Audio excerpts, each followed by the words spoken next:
capitão de areia, capitão de areia, capitão de areia. Oi pessoal, bem-vindo ao Trapiste dos Capitães da Areia. No Conversa Trapiste de hoje, eu, Selma, eu, Rafa, eu, Edu, eu, Pedro, eu, Laura, iremos falar sobre a falta de afeto familiar a partir do livro Capitães da Areia, que reflete nossa sociedade atual. Cara, então, a gente vai falar sobre a falta de afeto familiar, que é bem visível durante o livro inteiro, porém a gente escolheu o capítulo 9 do livro, que mostra bem essa ideia, que é quando Sem Perna, ele, junto com o grupo, vai fazer um golpe na casa de uma moça. Ele chega como uma criança sem pai, que é uma realidade, porém chega como uma criança sem pai, e chega pra moça, mostrando as suas carências e pede abrigo. E nesse período de tempo da qual ele passa na casa dessa moça, as carências dele, ele realmente nota a falta e o conforto que é realmente ter uma cama, realmente ter ali a parada do pai e da mãe, uma família.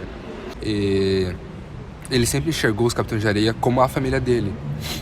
Porém agora ele tem uma noção mais construída da família. Então ele fica nessa questão de continuar com essa senhora e tendo a construção social de família, ou voltando para a família da qual ele sempre considerou. Bom, a gente pode notar que mesmo após quase 90 anos, essa realidade ainda é muito semelhante.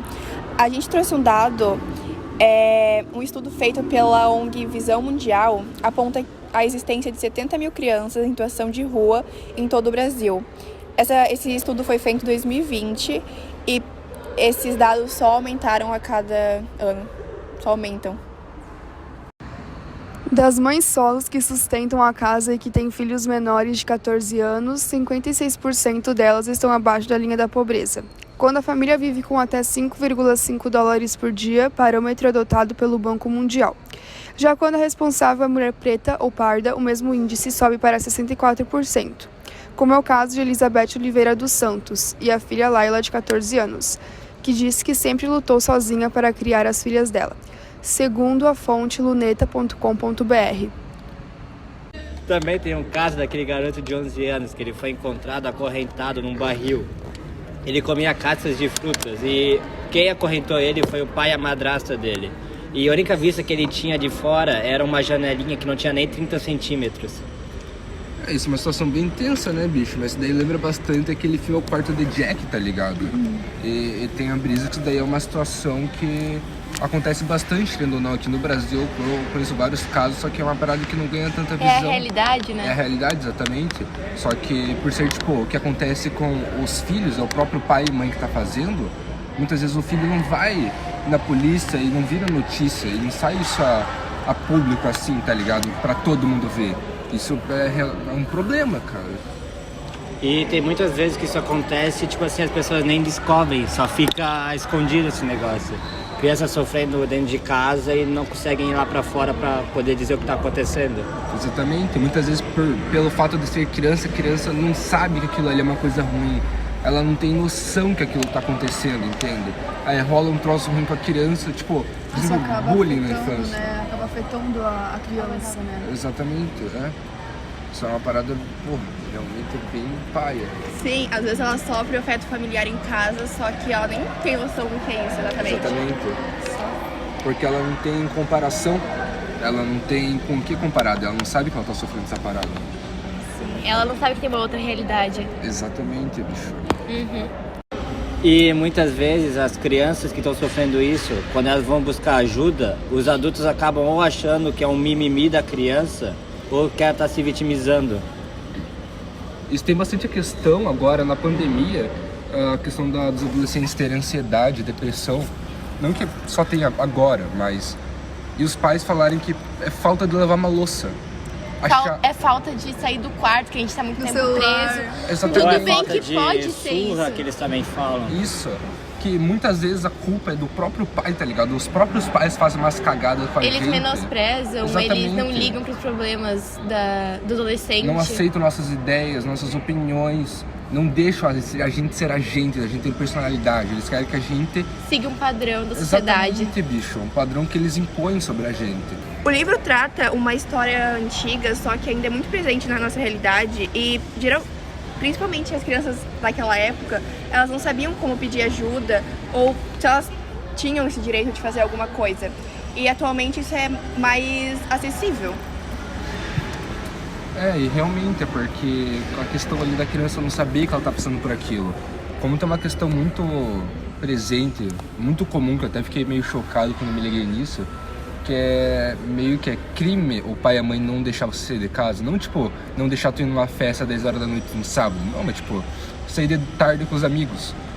Tem um direito, é um dos direitos humanos, deixar tu ir. Tem até casos que não pode nem ir pra escola, que os pais querem fazer escola a domicílio, né? Chega a ser um Exatamente. aprisionamento, né? Exatamente, prisão, cara, é uma parada bem tensa, acaba sendo bem comum. Tanto que, pra mim, a pessoa, isso sempre foi bem comum na minha existência, tanto com amigos, pá. E quando eu me liguei, eu falei, caralho, bicho. Isso existe. Mano, eu falei, porra. Existe. Uma situação bem tensa, porque daí eu sou uma pessoa que eu me considero até informada, eu me liguei nisso, eu falei, cara, isso tava debaixo do meu nariz, eu não me liguei e falo, porra.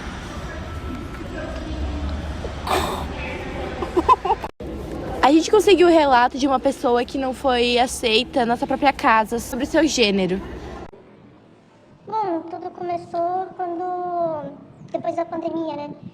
Que teve todo aquele bagulho de ficar isolado e coisa. Aí eu acabei pensando um pouco mais sobre mim e foi, se eu não me engano, foi no começo do ano passado, no final de janeiro, que eu me descobri, né? Acho que foi, se eu não me engano, dia 29 de janeiro. Inclusive, que é o dia internacional da visibilidade trans. Foi eu. Aí, passou um tempo, a primeira pessoa que eu contei sobre isso foi a minha tia, que ela é uma pessoa muito próxima de mim, ela é um ano mais nova que eu.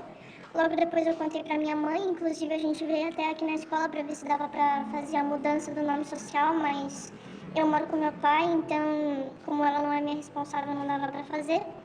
E depois de um tempo eu comentei isso com o meu pai. Foi de noite, a gente tava jantando, tentei fazer parecer normal, mas eu tava morrendo por dentro. Mas eu contei pra ele, no primeiro momento, assim, ele me aceitou, tranquilo. Ele foi bem mente aberta, tal, me abraçou, disse que ia me amar de qualquer jeito. Mas um tempo depois ele acabou me tratando de uma maneira completamente diferente e usando isso pra me tratar de uma maneira muito ruim. Tipo, ele basicamente falou que eu era um demônio. Literalmente, foi o que ele falou.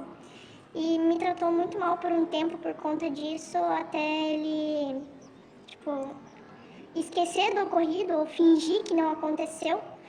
E hoje em dia ele me trata pelo meu nome morto, pelo pronome feminino, como se nada tivesse acontecido. Então eu nem comento mais o assunto com ele.